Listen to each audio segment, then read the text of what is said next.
하나님의 말씀은 요한복음 1장 4절부터 5절까지입니다. 말씀을 봉독하여 드리겠습니다. 그 안에 생명이 있었으니 이 생명은 사람들의 빛이라. 빛이 어둠이 비치되 어둠이 깨닫지 못하더라. 아멘. 오늘은 칼빈의 기독교 강요 제2권 제2장 18항부터 제2장 23항까지를 살펴보도록 하겠습니다. 제2권 그리스도 안에 계신 구속자로서의 하나님에 대한 지식, 처음에는 율법으로 조상들에게, 그리고 다음에는 복음으로 우리에게 계시되었다. 제2장 인간은 지금 선택의 자유를 박탈당한 채 비참한 노예의 신분으로 전락해 있다. 18항부터 21항, 그러나 중생하지 않으면 영적 분별력을 완전히 잃어버린다. 이제 18항을 보도록 하겠습니다. 우리의 오성의 한계.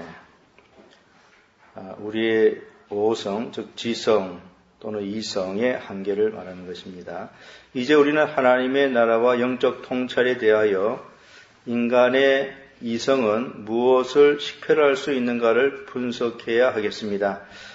이 영적 통찰에는 주로 세 가지 요소가 있습니다. 첫째, 하나님을 알고, 둘째, 우리에게 대한 아버지 같은 그의 호의, 즉 우리의 구원을 알며, 셋째, 하나님의 법을 표준으로 삼아 우리의 생활을 정돈하는 법을 아는 것입니다. 처음 두 가지라고 하는 것은 하나님을 아는 것, 그리고 우리의 구원을 아는 것. 이게 처음 두 가지입니다. 특히 둘째 점은 우리의 구원을 아는 것입니다. 우리의 구원을 아는 이 점에 있어서 가장 위대한 천재들조차도, 철학자들을 말하는 것이죠. 가장 위대한 철학자들조차도 두더지보다 더 눈이 어두웠습니다. 그러니까 철학자들조차도 구원에 대해서는 전혀 알지 못했다는 것입니다. 물론 철학자들의 글에는 곳곳에 하나님에 대한 유능하고 영민하고 이런 뜻입니다. 영민하고 적절한 언급들이 있다는 것을 나는 부인하지 않습니다. 그러나 이런 발언들에게서는 항상 일종의 경솔한 상상이 엿보입니다. 위에서 말한 것과 같이 참으로 주께서는 그들에게 자기의 신성을 조금 맛보게 함으로써, 여기 이 말은요, 신성에 대하여 약간 인지하게 하셨다는 그런 뜻입니다. 영어 원문에 보면은 신성을 맛보겠다 그러면은 뭔가 기독교적인 어떤 진리를 아는 것처럼 이렇게 오해받을 수도 있는데요. 그런 것이 아니고 이 원문에는 하나님께서 자기 신성에 대해서 그들이 약간 인지할 수 있도록 그렇게 하셨다는 그런 뜻입니다. 참으로 주께서는 그들에게 자기의 신성을 조금 맛보게 함으로써, 약간 인지할 수 있도록 하게 함으로써 그들이 무지를 구실로 자기들의 불경건을 숨길 수 없게 만드셨습니다. 또 어떤 때에는 그들이 어떤 발언을 하게 만드시고 그런 고백을 함으로써 스스로 시정을 받게 하셨습니다. 여기 이 말도 영어 원문에 보면은 직역하면은 이런 뜻입니다. 때때로 하나님께서 철학자들에게 진리를 말하도록 부추기셨는데, 그러니까 때때로 어떤 진리를 몇몇 어떤 진리를 말하는 것이죠. 말하도록 부추기셨는데, 그렇게 진리를 고백하는 것이 그들 자신을 비난하는 것이 되도록 하셨습니다. 이렇게 영어 원문에 되어 있습니다. 계속해서 보면 이렇습니다. 그러나 그들은 그 관찰 태도로 인하여 사물을 봐도 진리를 향하지 못했으며 진리에 도달할 수는 더욱 없었습니다. 그들은 어두운 밤에 들판을 걸어가는 사람과 같아서 번개불이 일순간 비치면 널리 사방을 보지만 한 걸음도 채 전진하기 전에 빛은 사라지고 다시금 그는 밤의 암흑 속에 빠집니다. 빛의 도움으로 길의 방향을 잡을 수는 더욱 없습니다. 뿐만 아니라 그들은 그 저술에 여기저기에 진리의 작은 방울을 몇 개 우연히 떨어뜨리는 수가 있더라도 그것을 더럽히는 회개한 거짓말이 얼마나 많은지요. 여기 지금 요 칼빈이 이야기한 요 부분은요, 상당히 우리들에게 좋은 인사이트를 주는 그런 말인데요. 그러니까 철학자들은 마치 어두운 밤에 들판을 걸어가는 그런 사람과 같다는 거죠. 어두운 밤에 들판을 걸어갈 때 번갯불이 번쩍 비치면은 그 한순간에 넓은 그 널리 사방을 다 볼 수 있지요. 그런데 그것은 너무나 짧기 때문에 채 한 걸음도 더 나아가기 전에 다시 밤의 어둠 속으로 빠져들고 마는 것입니다. 그래서 어느 방향으로 가야 될지 전혀 감을 잡을 수가 없는 것이죠. 그처럼 철학자들의 책에는 진리의 몇 방울이 떨어져 있다는 것이죠. 그런데 다른 부분에서는 그런 진리의 몇 방울을 오히려 더럽히는 그런 거짓말들을 하기 때문에 아무런 유익이 없는 그런 것이라는 그런 말이죠. 계속해서 보겠습니다. 요컨대 그들은 우리들에 대한 하나님의 은혜를 확실하게 느낀 일조차 없습니다. 이러한 확신이 없으면 사람의 오성에는 무한한 혼란만이 가득할 뿐입니다. 그러므로 사람의 이성은 이 진리, 즉 진정한 하나님 누구신가, 또 그는 우리들에 대해서 어떤 종류의 하나님이 되려고 하시는가를 이해하는 진리에 접근하거나 또는 접근하려고 노력하거나 심지어는 이 진리를 직접 목표로 삼는 일조차 하지 않습니다. 19강으로 가보겠습니다. 요한복음 1장 4절부터 5절도 사람들의 영적 맹목을 보지 못하는 거죠. 영적 맹목을 증명한다. 그러나 우리는 우리 자신의 통찰력에 대한 그릇된 생각에 취해 거룩한 일에 대한 우리의 통찰력이 전혀 맹목적이고 어리석다는 사실을 인정하는 것을 극도로 싫어합니다. 따라서 이 사실을 증명하는 데는 논의보다, 논쟁에 의해서보다는 이런 뜻입니다. 성경의 증언을 사용하는 것이 보다 효과적일 것이라고 나는 믿습니다. 내가 얼마 전에 인용한 구절에서 요한은 이 점을 아주 훌륭하게 가르칩니다. 그 안에 생명이 있었으니 이 생명은 사람들의 빛이라. 빛이 어둠에 비치되 어둠이 깨닫지 못하더라. 요한복음 1장 4절부터 5절까지의 말씀입니다. 사람의 영혼에는 하나님의 찬란한 광명이 비치기 때문에 작은 불꽃이나 적어도 불똥이 없을 때가 없으며 이런 조명이 있는데도 사람의 영혼은 하나님을 깨닫지 못한다고 요한은 가르칩니다. 그러니까 빛이 어둠에 비치되라고 이렇게 말씀하고 있지 않습니까? 그러니까 하나님의 찬란한 광명이 우리의 영혼에 비친다는 것입니다. 그러나 사람들은 어두운 가운데 있기 때문에 그 하나님을 깨닫지 못한다고 그렇게 가르치는 것이죠. 이것은 무슨 까닭입니까? 하나님에 대한 지식에 관한 한 사람의 예리한 지성은 맹목에 지나지 않기 때문입니다. 이것은 사람의 지성이 아무리 예리하다 하더라도 단지 눈먼 것에 지나지 않는다는 그런 말인 것입니다. 우리의 영혼에 하나님의 빛이 비치지만은 우리의 지성이라고 하는 것은 아무리 예리하다 하더라도 그저 눈먼 것에 지나지 않기 때문에 하나님의 빛이 비치지만은 하나님을 깨닫지 못한다는 그런 뜻입니다. 성령께서 사람들을 어두움이라고 부르시는 것은 사람에게 영적인 이해력이 없다는 뜻입니다. 그렇죠? 그러므로 그리스도를 받아들이는 사람들은 혈통으로나 육정으로나 사람의 뜻으로 나지 아니고 오직 하나님께로서 난 자들이라고 합니다. 이것은 육은 하나님의 영으로부터 빛을 받지 않고는 하나님과 하나님의 일을 생각할 만한 높은 지혜를 가질 수 없다는 뜻입니다.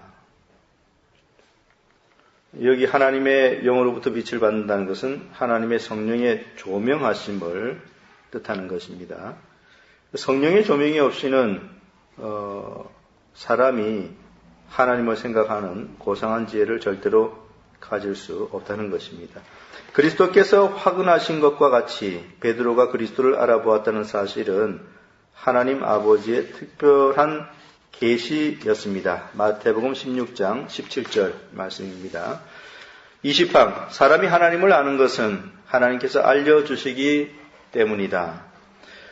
우리의 하늘 아버지께서 그 택하신 사람들에게 중생의 영을 통해서 주시는 것은 모두 우리의 본성에는 없는 것이며 당연한 것입니다. 우리가 거듭나서 하나님으로부터 받는 그것은 우리의 본성에는 본래적으로 없는 것입니다. 하나님의 은혜는 우리의 본성이 본래부터 가지고 하나님의 은혜라고 하는 것은 우리 본성에는 본래부터 없는 것이죠. 이것은 부인할 수 없는 사실입니다. 만일 우리가 이 사실을 믿는다면 우리는 아무 의심도 품을 까닭이 없을 것입니다. 그 이유는 신자들은 예언자들을 따라 대저 생명의 원천이 주께 있사오니 주의 광명 중에 우리가 광명을 보리다라고 말하기 때문입니다. 성령으로 아니하고는 누구든지 예수를 주라 할 수 없느니라는 사도 바울의 확언 또한 같은 뜻입니다. 또 세례 요한은 제자들이 놀라는 것을 보고 만일 하늘에서 주신 바가 아니면 사람이 아무것도 받을 수 없느니라고 외쳤습니다. 요한이 선물이라고 하는 것은 자연이 주는 일반적인 천품이 아니고 특별한 조명이라는 것은 제자들에게 그리스도를 청구한 자기의 말이 아무 소용이 없다고 한 그의 불만을 보아 분명하게 알 수 있습니다. 주께서 그의 영을 통해서 깨달음을 주시지 않는다면 내가 한 말은 사람들의 마음에 거룩한 일들을 주입할 힘이 없다는 것을 나는 알았다. 이렇게 그는 말한 것입니다. 모세까지도 백성들의 건망증을 비난하면서 하나님에게서 받지 않으면 사람은 하나님의 신비를 알 수 없다고 합니다. 이적과 큰 기사를 내가 목도하였느니라. 그러나 깨닫는 마음과 보는 눈과 듣는 귀는 오늘날까지 여호와께서 너희에게 주지 아니하셨느니라. 그래서 이적과 큰 기사를 보고서도 그들이 그것이 무엇을 의미하는지를 알지 못한 것은 성령께서 그것을 깨닫도록 조명해 주시지 않으셨기 때문인 것입니다. 오늘날도 마찬가지죠. 성경을 보면서도 그 의미를 깨닫지 못하는 사람은 성령께서 조명해 주시지 않으시기 때문인 것입니다. 계속 보겠습니다. 하나님의 행사를 보는 일에서 우리는 나무 토막이라고 그가 말한다면 이 이상 더 표현할 무엇이 있겠습니까? 그렇기 때문에 주께서는 예언자를 통해 이스라엘 백성에게 하나님을 아는 마음을 주시겠다고 약속하시며 이것을 특별한 은총이라고 하십니다. 예레미야 24장 7절입니다. 확실히 이것은 사람의 마음은 하나님께서 비춰주셔야만 영적 지혜를 얻을 수 있다는 뜻입니다. 그리스도께서도 친히 이 점을 인정하셔서 나를 보내신 아버지께서 이끌지 아니하면 아무라도 내게 올 수 없다고 말씀하셨습니다. 무슨 까닭입니까? 그리스도는 아버지의 산 형상이시며 이 형상에서 아버지의 영광과 광채가 전적으로 계시되지 않았던가요? 그러므로 우리의 눈앞에 그 형상이 밝히 나타났음에도 불구하고 보는 눈이 우리에게 없다고 하신 것은 하나님을 아는 능력을 가장 잘 묘사한 말씀입니다. 왜 그런가요? 그리스도께서 땅에 내려오신 것은 사람들에게 아버지의 뜻을 계시하시려는 목적이 아니었던가요? 그리고 그는 그의 사명을 충실히 다하시지 않았는가요? 분명히 다하셨습니다. 그러나 성령께서 우리의 내면적 교사가 되어 우리의 마음을 인도하시지 않는다면 그리스도를 전파하더라도 아무런 소득이 없습니다.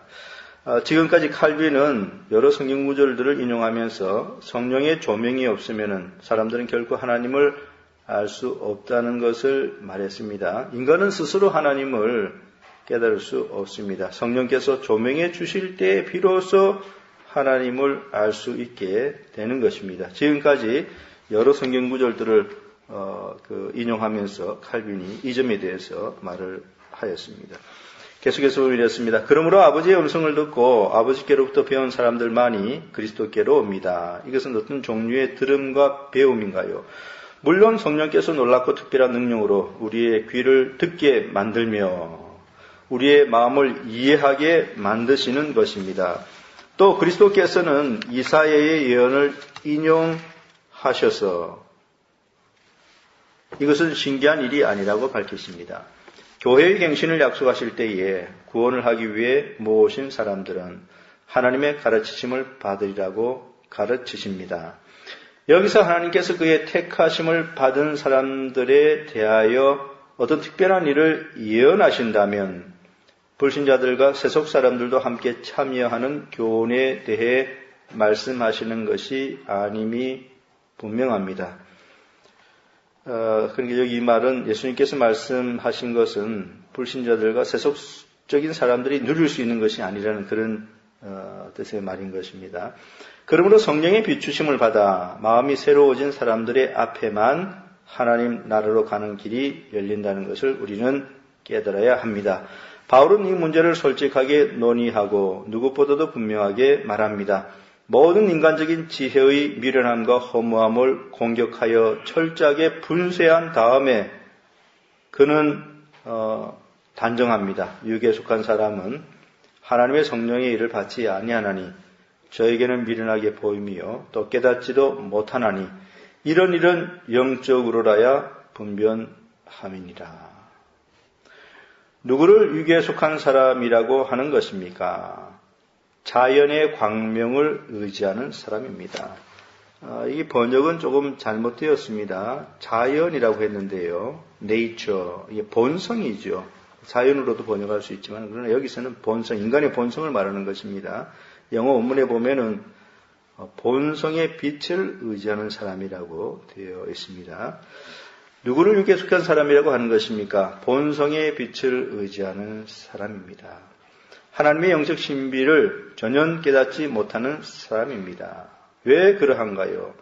나태하여 그 신비를 무시하기 때문인가요? 그렇지 않습니다. 이런 일은 영적으로라야 분별할 수 있기 때문에 인간이 아무리 노력해도 전혀 이해할 수 없습니다. 이것은 무슨 뜻입니까? 이 신비들은 사람이 통찰할 수 없도록 깊이 숨겨졌기 때문에 오직 성령의 계시에 의해서만 나타납니다. 성령의 계시, 성령의 조명에 의해서만 나타나는 것이죠. 따라서 하나님의 영께서 비추시지 않으면 신비는 미련한 것으로 인정됩니다. 그러나 바울은 앞에서 하나님이 자기를 사랑하는 자들을 위하여 예비하신 모든 것은 눈과 귀와 마음의 능력을 초월한다고 찬양했습니다. 참으로 그는 사람의 지혜를 휘장에 비교하고 이것이 마음을 가려 하나님을 보지 못하게 만든다고 합니다. 그러면 어떻게 되는가요? 하나님께서 이 세상의 지혜를 미련케 하셨다고 사도는 선언합니다. 아직도 우리는 이 세상의 지혜에 예리한 통찰력이 있다고 하며 그것에 의해서 사람이 하나님과 하늘나라의 비밀한 곳에 도달할 수 있다고 생각할 것인가요? 철학자들은 이렇게 생각을 해서 자신들의 주장을 글로 남기죠. 그러나 칼빈은 여기에 대해서 이런 광적인 생각은 버려야 합니다. 라고 말합니다. 이런 광적인 생각은 버려야 됩니다. 그러니까 인간이 아무리 그 인간의 이성이 예리하고 영민하더라도 그 인간의 이성을 가지고 하나님을 깨달을 수는 없다는 것입니다. 절대적으로 성령의 조명하심이 필요한 것이죠. 우리들이 성경 말씀을 읽을 때도 성령의 조명이 없으면은요, 그냥 글자만 볼 수 있을 뿐이지 이 의미를 절대로 깨달을 수 없습니다. 이것을 우리가 잘 알아야 되는 것입니다. 22장으로 넘어가 보도록 하겠습니다. 성령의 빛이 없으면 모든 것은 암흑이다. 따라서 바울은 여기서 사람에게 없다고 하는 것을 다른 곳에서는 기도의 형식으로 하나님께만 돌립니다. 하나님 영광의 아버지께서 지혜와 계시의 정신을 너희에게 주사, 지혜와 계시의 정신은 성령입니다. 너희에게 주사 구하노라. 이제 우리는 모든 지혜와 계시는 하나님의 선물이라는 것을 듣습니다. 그는 또 무슨 말을 하는가요? 너희 마음 눈을 밝히사라고 합니다. 에베소 1장 18절 상반절 말씀이죠. 그들에게 새로운 계시가 필요하다면 여기 새로운 계시라고 하였는데요. 영어 원문에 a new enlightening이라고 되어 있습니다. a new revelation이라고 되어 있지 않고 enlightening. 이렇게 이것은 어떤 새로운 조명입니다. 새로운 계시라고 번역한 것은 적절치 않고요. 새로운 조명.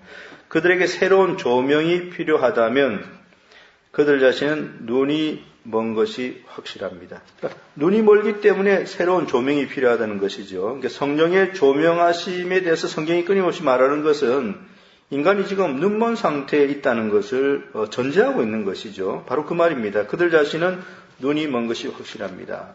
다음에는 그의 부르심의 성황이 무엇이며 너희로 알게 하시기를 구하노라.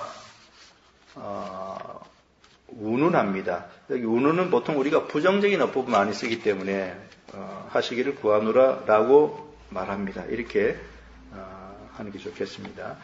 사람의 마음은 자기의 소명을 알만한 이해력이 없다는 것을 사도 바울은 인정합니다. 여기서 펠라기우스의 무리는 하나님께서는 그의 말씀의 교훈으로 사람의 이해력을 인도하시며 이런 인도를 받지 않고는 사람이 도달할 수 없는 것을 얻게 하시고 이렇게 하심으로써 하나님은 사람의 우매 또는 무지를 시정하신다고 말할 것입니다. 여기 이 말은요, 펠라기우스의 무리들이 성령의 조명이 필요치 않다고 말한 것을 이렇게 표현한 것으로 이해하시면 되겠습니다. 그러나 전혀 허튼 말입니다. 다윗에게는 율법이 있었으며 거기에는 필요한 모든 지혜가 있었습니다. 다윗에게 율법 성경 말씀이 있었죠. 그 성경 말씀 안에 율법 안에 모든 지혜가 있었죠. 그럼 그것으로 끝입니까? 칼빈은 그렇지 않다고 지금 말을 합니다. 그러나 그것으로 만족하지 않고 그는 주의 법에 기이한 것을 보게 자기의 눈을 열어주시기를 기원합니다. 분명히 그의 이 말은 하나님의 말씀이 사람들 위에 비칠 때 해가 땅 위에 솟지만 빛들의 아버지라고 하는 분이 눈을 뜨게 하시거나 열어주시지 않는다면 사람들은 그 말씀의 혜택을 받지 못한다는 뜻입니다.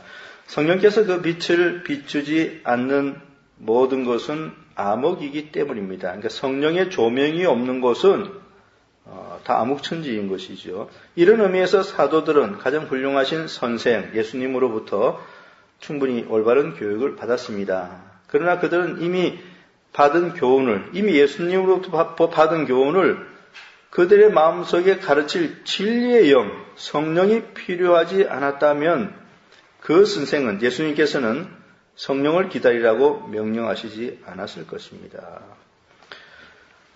요한복음 14장 26절에 보면은요, 보혜사 곧 아버지께서 내 이름으로 보내실 성령, 그가 너에게 모든 것을 가르치시고 내가 너희에게 말한 모든 것을 생각나게 하시리라 라고 하였습니다. 이것은 성령께서 조명해 주실 때 비로소 우리들이 진리의 말씀을 올바로 이해할 수 있다는 그런 뜻인 것입니다. 만약에 성령의 조명이 필요 없었더라면은 예수님께서 이런 말씀을 하시지 않았을 것입니다. 예수님께서 충분히 모든 진리를 다 말씀해 주셨는데요. 근데 그것으로 끝이 아니죠. 그 교훈을 그들에게 가르칠 진리의 영이 필요하였기 때문에 보혜사 성령이 오실 것이라고 예수님께서 말씀하신 것입니다. 하나님께 구하는 것이 우리에게 없다는 것을 우리가 고백하며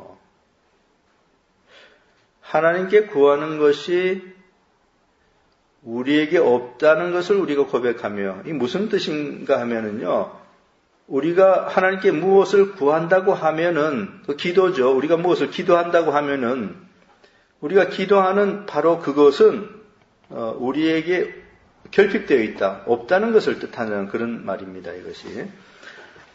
없기 때문에 우리가 하나님께 기도하는 것이죠.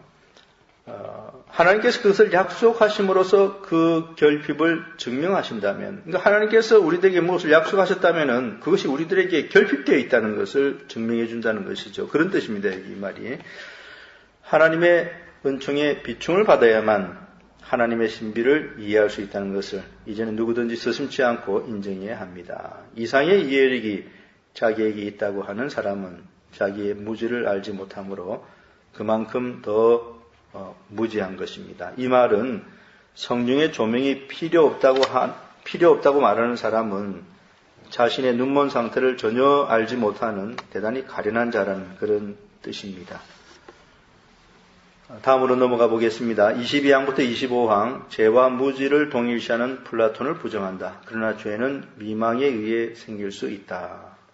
22항입니다. 사람은 하나님의 뜻에 대한 증거를 가졌으므로 책임을 면할 수 없으나 그 증거에서 바른 지식을 얻지 못한다.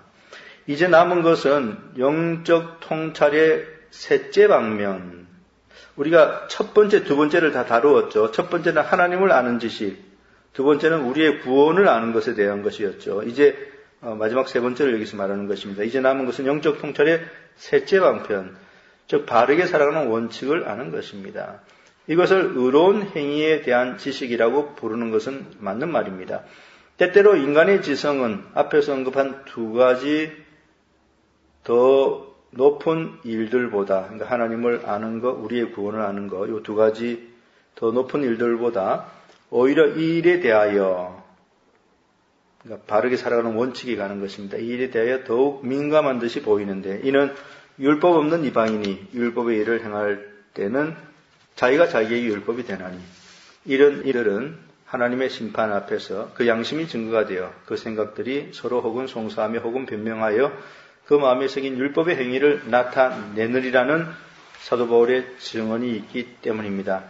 만일 이방인들이 그 본성에 따라 그 마음에 율법에 의한 의의가 새겨져 있다면 우리는 물론 그들이 인생 행로에서 전혀 맹목적이라고 말할 수는 없습니다. 여기 인생 행로에서 전혀 맹목적이라고 하였는데요. 이 영어 원문에 보면은 이방인들의 경우에는 율법의 의의가 그들의 마음에 새겨져 있기 때문에 삶의 규칙에 관해서는 눈멀었다고 말할 수는 없다는 그런 의미로 말한 것입니다. 사도 바울이 여기서 말하는 자연법에 의해 사람이 행위의 바른 표준을 충분히 배운다는 것은 가장 일반적인 사실입니다. 여기 자연법은요, 인간의 본성에 새겨진 율법의 행위를 말합니다. 그러니까 인간의 마음에 새겨진 법이라고 그렇게 말씀드릴 수 있겠습니다. 이게 자연법입니다. 그러나 우리는 무슨 목적으로 사람에게 이 법 지식이, 그러니까 자연법 지식, 즉 하나님께서 우리 내면에, 우리 본성에 새겨놓은 이런 율법의 행위, 왜 이것을 새기셨는가 하는 것이죠. 그러나 우리는 무슨 목적으로 사람에게 이 법 지식이 부여되었는가를 생각해 봅시다. 그러니까 하나님께서 왜 인간의 본성에 이 율법의 행위를 새겨 넣으셨는가, 그걸 한번 생각해 보자는 것이죠. 그렇게 한다면 이성과 진리의 목표를 향해서 이 지식이 사람을 어느 정도까지 인도할 수 있는가 하는 것이 즉시 나타날 것입니다. 바울의 말의 전후관계를 본다면 이 점도 분명하게 알 수 있습니다. 그는 바로 앞에서 조금 전에 율법 안에서 죄를 지은 사람은 율법에 의해 심판을 받으며 율법이 없이 죄를 지은 사람은 율법 없이 멸망한다고 말했습니다.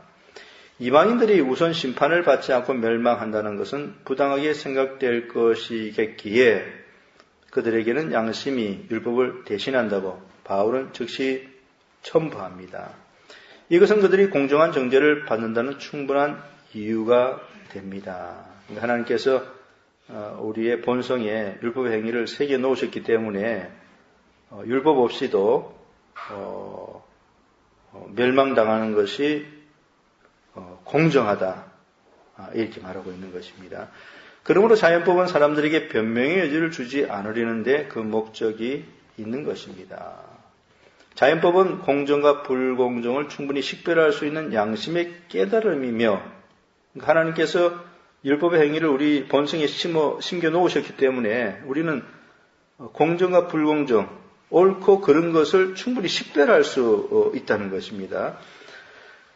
사람이 무지를 구실로 삼지 못하게 하는 동시에 그 옳은 것과 그런 것을 충분히 식별할 수 있는 것을 우리 마음에 심겨 놓으셨기 때문에 우리는 무지를 핑계댈 수 없는 것이죠. 사람이 무지를 구실로 삼지 못하게 하는 동시에 그들 자신의 증언에 의해 유죄를 증명한다고 한다면 이것은 자연법에 대한 정의로 나쁘지 않을 것입니다. 여기 칼빈이 자연법에 대해서 정의를 한 것인데요. 자연법은 공정과 불공정을 충분히 식별할 수 있는 것이기 때문에 사람들이 죄를 지었을 때에 무지를 구실로 핑계 삼을 수 없다는 것입니다. 바로 그 목적을 위해서 하나님께서 자연법을 주셨다는 그런 말인 것이죠. 사람은 자신에 대하여 관대하기 때문에 악한 일을 할 때에는 될 수 있는 한 죄의 의식에서 마음을 멀리 하려고 하기가 쉽습니다. 이거 영어 원문을 보면은요, 사람이 악을 행하는 동안에 최대한 자신이 죄를 짓는다는 생각을 갖지 않으려고 죄의 관념을 억압하려고 노력한다는 그런 의미로 되어 있습니다. 플라톤이 그의 프로타고라스에서 우리는 오직 무지하기 때문에 죄를 짓는다고 생각하지 않을 수 없었던 것처럼 보이는 이유도 여기에 있습니다. 만일 사람의 위선이 죄를 교묘하게 은폐하여 하나님 앞에서 사람의 마음이 악하다는 것이 인정되지 않게 할 수만 있다면 플라톤의 발언은 옳은 발언이 될 수도 있을 것입니다. 죄인은 선악을 판단할 수 있는 자기의 고유한 능력을 피하려고 합니다. 그러나 끊임없이 그것에 붙잡히게 되며 양심의 소리들이 끊임없이 올라오는 것이죠. 싫든 좋든 간에 간혹 눈을 뜨도록 강요되는 것이 아니면서도 그 능력을 모른 채 하는 것이 용인되지 않습니다. 그러므로 사람은 다만 무지하기 때문에 죄를 짓는다고 하는 것은 그릇된 말입니다. 이제 마지막 23항으로 넘어가 보도록 하겠습니다. 임의로 선악을 판단할 때에는 그 판단은 분명한 것이 못 된다. 일반적인 정의나 문제의 본질에 관해 지성이 속는 일은 아주 드물지만 거기서 더 멀리 가려고 할 때에, 즉 원칙을 특수한 경우에 적용할 때에는 틀리기 쉽다는 데미스티우스의 가르침은 더욱 옳습니다. 이 말은요, 우리의 지성이 문제의 원론적인 것에서는 쏙지 않지만 문제의 강론에 들어가면 속기 쉽다는 그런 말입니다. 일반적인 질문을 한다면 누구나 다 살인은 죄악이라고 단언할 것입니다. 살인은 죄악이라고 단언하는 것은 이제 원론이죠. 원론적인 것은 누구나 다 동의하죠. 그러나 원수를 죽이려고 계획하는 사람은 살인을 좋은 일로 생각합니다. 그러니까 강론에 들어가면은 이것을 살인을 좋은 것으로 생각하니까 속는 것이지 않습니까? 그러니까 원론과 강론이 이렇게 다른 것입니다. 간음자는 일반적으로 간음을 정죄하지만 개인적으로는 스스로 자기의 간음을 자랑합니다. 이처럼 원론과 강론은 각각 다른 것입니다. 이와 같이 사람은 무지하기 때문에 특수한 경우를 당하면, 여기 특수한 경우를 당한다는 것은요, 구체적인 경우를 만나면 이런 뜻입니다. 방금 설정한 일반적인 원칙을 잊어버립니다. 이 점에 대해서는 시편 57편 1절에 대한 해석에서 어거스틴이 훌륭한 의견을 말했습니다. 그러나 데미스티우스의 원칙에는 예외가 없지 않습니다. 악행의 수치가 양심을 심히 억압하기 때문에 선에 대한 그릇된 생각을 가지는 것이 아니면서도 일부러 사악에 돌입하는 때가 있습니다. 이런 심리에서 나오는 말의 일례를 든다면, 이게 무슨 말이냐면은 다음에 나오는 말이 그러한 마음의 상태를 잘 드러내 보여준다는 그런 의미로 말한 것입니다. 이런 심리에서 나오는 말의 일례를 든다면 나는 무엇이 더 좋은가를 알고 또 시인하지만 나쁜 편을 따른다. 그러니까 원론에서는 시인을 하면서도 강론에 들어가면은 그것과 반대되는 행위를 한다는 그런 말이죠. 내가 보기에는 아리스토텔레스가 무절조, 영어 성경에 incontinence를 번역한 것인데요. incontinence는 절제하지 못하는 것을 뜻합니다. 무절조, 절제하지 못하는 거죠. 와 무절제, 이거 영어 intemperance를 번역한 것인데요. intemperance는 방종을 의미합니다. 무절제, 이것은 방종이죠. 그러니까 절제하지 못하는 것과 방종. 그러니까 아리스토텔레스가 절제하지 못하는 것과 방종을 지혜롭게 구별했습니다. 무절조가, 그러니까 절제하지 못하는 것이 득세할 때에는 혼란한 정신 상태 또는 격정이 지성의 특수한 지식을 빼앗기 때문에, 이게 특수한도 구체적인 것을 말하는 단어입니다. 무절조가 그러니까 절제하지 못하는 게 득세할 때에는 혼란한 정신 상태 또는 격정이 지성의 특수한 지식을 빼앗기 때문에 일반적으로 분별하는 악도 자기의 비행에서는 간파하지 못합니다. 일반적으로 분별하는 악도, 그러니까 원론이죠. 자기 비행에서는, 이것은 강론입니다. 간파하지 못합니다. 알지 못한다는 것이죠. 정신 혼란이 가라앉으면 곧 회개하는 마음이 돌아옵니다. 그러니까 절제하지 못하는 상태에서는 정신 혼란이 가라앉으면 곧 회개하는 마음으로 돌아온다고 했습니다. 그러나 무절제, 방종에 대해서 이제 말합니다. 무절제는 죄를 깨닫더라도 소멸되거나 분쇄되지 않고 오히려 반대로 완고하게 그 상습적인 악행을 택하며 계속합니다. 그러니까 방종 같은 경우는 죄인 줄 알면서도 상습적으로 그 악행을 계속 한다고 하였습니다. 오늘은 여기까지 하도록 하겠습니다.